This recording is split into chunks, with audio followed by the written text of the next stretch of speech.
Assalamualaikum warahmatullahi wabarakatuh. Alhamdulillahi wa kafa wa salamun ala ibadil ladzina astafa. Amma ba'du. Anak-anakku sekalian yang berbahagia, alhamdulillah kita bisa bertemu kembali. Pembelajaran di tahun 2020-2021. Mudah-mudahan sekalipun kita dalam kondisi seperti ini, semuanya tetap sehat, ya, tetap semangat dalam belajar, sehingga sekalipun kita terpisahkan dengan jarak, mudah-mudahan tetap tersambung hiroh, tersambung semangat azam kita dalam menuntut ilmu, dalam thalabul ilmi di madrasah yang kita banggakan, yang kita cintai ini, yaitu Al-Hikmah. Anak-anakku sekalian, kalian dan kita semua masih dalam keadaan seperti ini. Tolong tetap ikuti protokol dari pemerintah kesehatan, dijaga betul makanan, olahraga, dan lainnya, sehingga kita tidak menjadi bagian-bagian dari orang-orang yang menambah banyaknya tersebarnya virus COVID ini. Dan ditambah lagi, selain ikhtiar kita yang secara lahir kita sehat jasmani, ditambah lagi juga ikhtiar secara rohani, yaitu kita berzikir, mendekatkan diri kepada Allah Subhanahu wa taala. Di antaranya salah satunya yaitu dengan tadabbur, tadarus, tilawah Al-Qur'an. Dengan seperti itu kita bisa sehat secara jasmani dan sehat secara rohani, sehat secara lahiriah dan juga secara batiniah. Sebab kita sehat secara jasmani rohani, maka kita bisa melakukan kegiatan apapun, bekerja, beribadah, termasuk belajar ini butuh sehat. Setelah kita sehat jasmani rohani, nanti insya Allah kita hidup ini menjadi tenang, penuh rasa optimis, tidak mudah goyah, tidak mudah goyah. Oke, saya kira itu pesan dari saya. Berikutnya, karena ini kelas 10 ya, kelas 10 saya memegang materi ilmu tafsir. Perkenalkan, nama saya Muhammad Ansori, dipanggil biasanya Pak Ansori. Sehingga harapannya dengan kita kenal nama, kita bisa saling sapa, kita bisa lebih mudah memahami materi yang akan kita bahas, yang akan saya sampaikan kepada kalian. Untuk ilmu tafsir ini nanti akan ada modul dari madrasah, dari sekolah, sehingga nanti kalau sudah jadi modulnya nanti akan dibagikan semuanya kepada kalian, sehingga langsung ke modul. Untuk sementara maka masih menggunakan buku catatan, ya, menggunakan buku catatan. Sebelumnya mari kita mulai pembelajaran bacaan suratul Fatihah. Mudah-mudahan kita dimudahkan dalam memahami, mengkaji, dan apa yang kita kaji ini dapat nilai manfaat barokah. Bismillahirrahmanirrahim. Ila hadratin Muhammadin sallallahu alaihi wasallam wa alihi wasallam.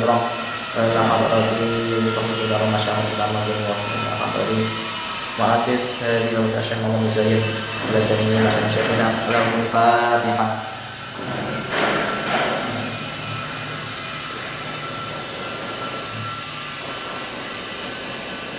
Untuk kajian pertama kali ini kita akan membahas tema yaitu mengenal Al-Qur'an, ya. Bab pertama yaitu tentang mengenal Al-Qur'an.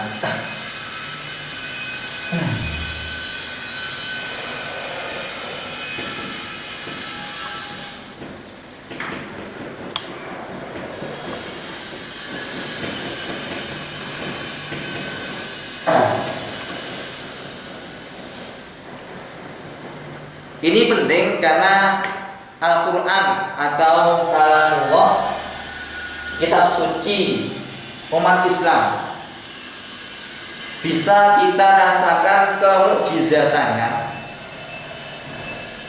tidak hanya oleh Nabi Muhammad SAW sebagai penerima wahyunya, tapi juga bisa dirasakan oleh umat Kanjeng Nabi Muhammad SAW.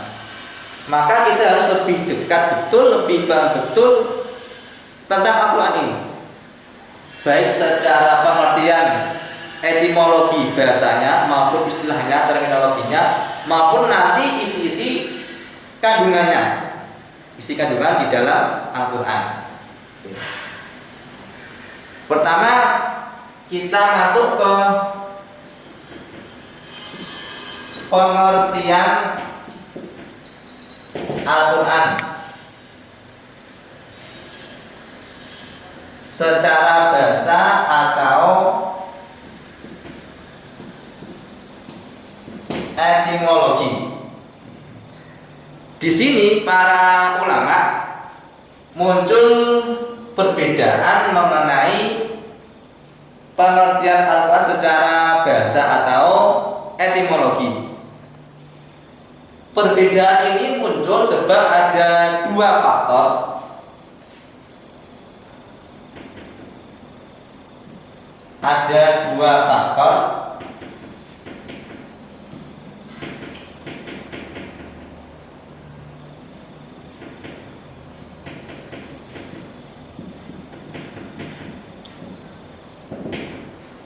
yang pertama yaitu tentang masalah penyebutan Al-Quran.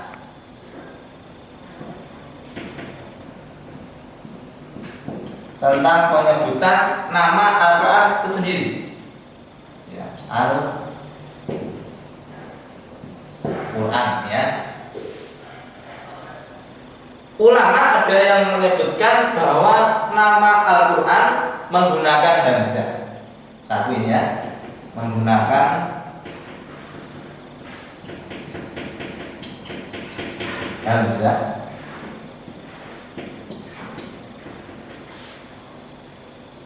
Dan ada yang berpendapat tanpa hamzah, artinya tidak ada hamzahnya, tanpa menggunakan hamzah.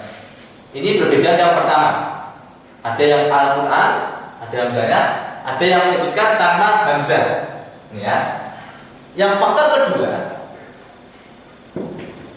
penyebab perbedaan ulama ini yaitu tentang Al-Quran ini, apakah itu bentuk mustaq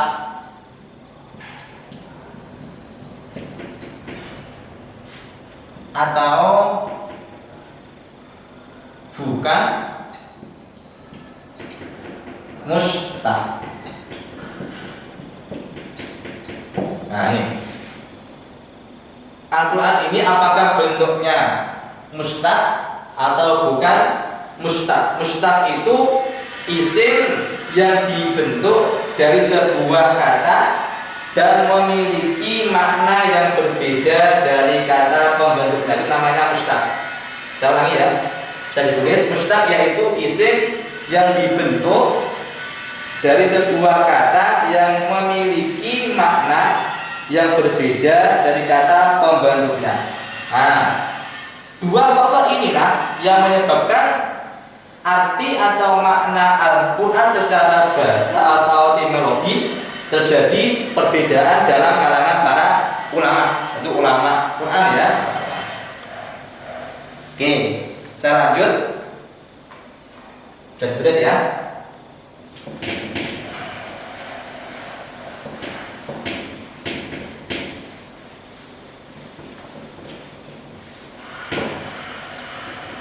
Pendapat ulama pertama yang menyebut Al-Quran dengan hamzah, ya,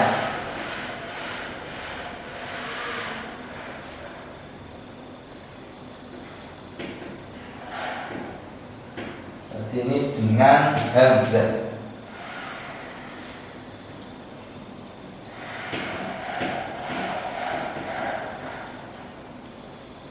Ada dua pendapat pula di sini.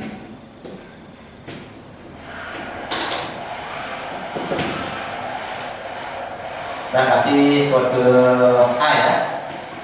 Yang pertama, bahwa Al-Quran ini adalah merupakan bentuk kata jadian.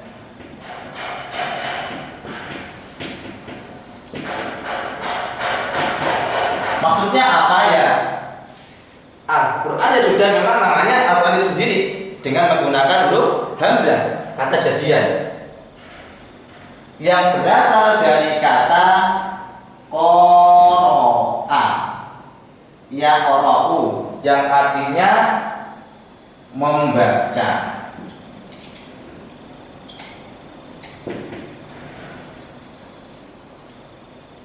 Misalnya sebagaimana firman Allah, ada ayat yang berbunyi inna alaina jam'ahu wa qur'ana.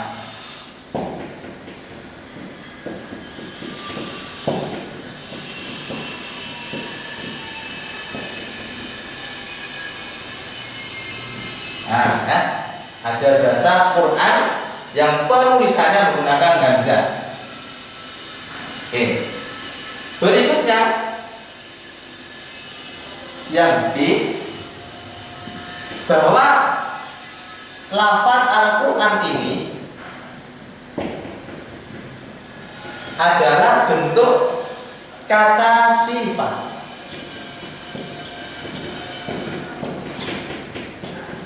Bentuk kata sifat. Wah, yang tadi kan kata jadian yang awal ya. Yang kedua, kata sifat diambil dari kata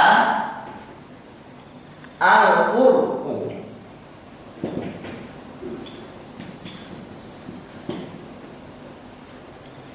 yang artinya menghimpun, membaca. Kalau yang al-qur'u ini artinya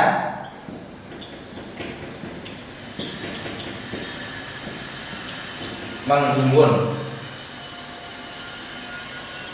Jika Al-Quran ini ulama menyebutkan bentuk dari kata sifat al-qur'u yang artinya menghimpun, maka Al-Quran itu dipahami maknanya himpunan surat.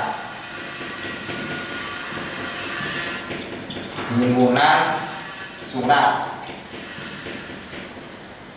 ayat, ya. Apalagi kisah-kisah. Nah, jika ulama memahami Al-Quran bentuknya dari kata sifat, maka difahami bahwa Al-Quran ini maknanya apa?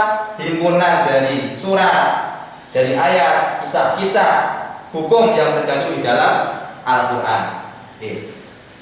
Itu pendapat ulama yang pertama yang memahami bahwa Al-Quran ini adalah penulisannya ada hamzahnya. Yang kedua,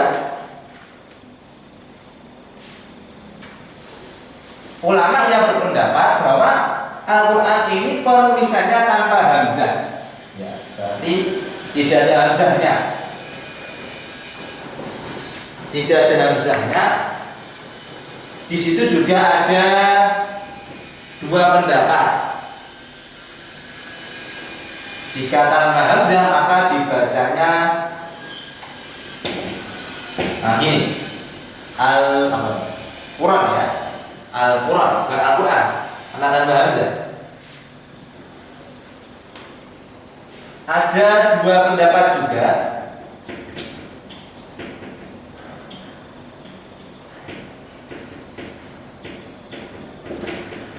Yang pertama, saya tulis dengan huruf A,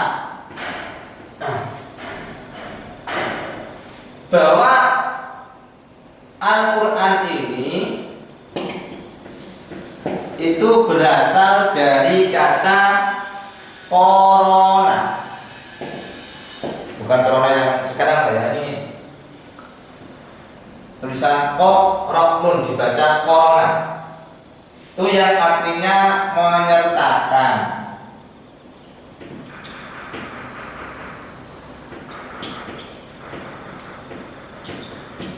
Yang artinya apa? Menyertakan, bukan corona, tetapi dari kata corona, menyertakan. Yang kedua,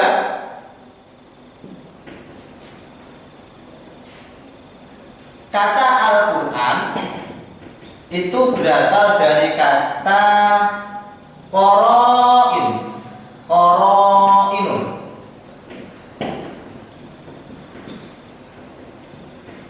Qoro'inun itu artinya tanda atau penguat.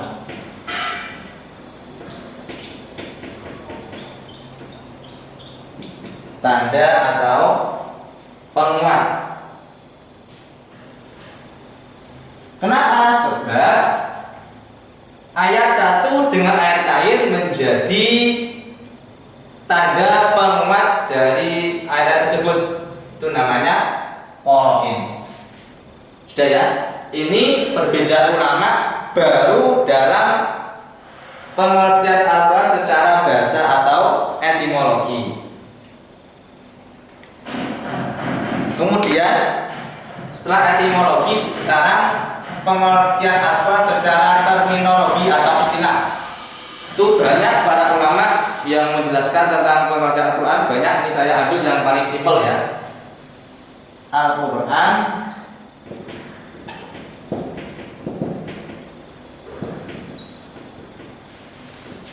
kalamullah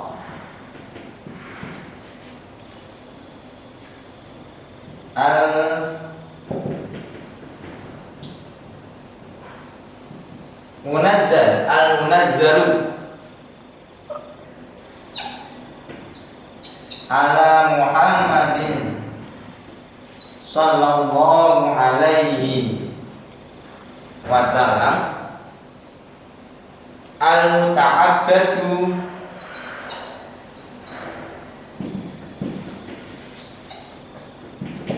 bitilawati.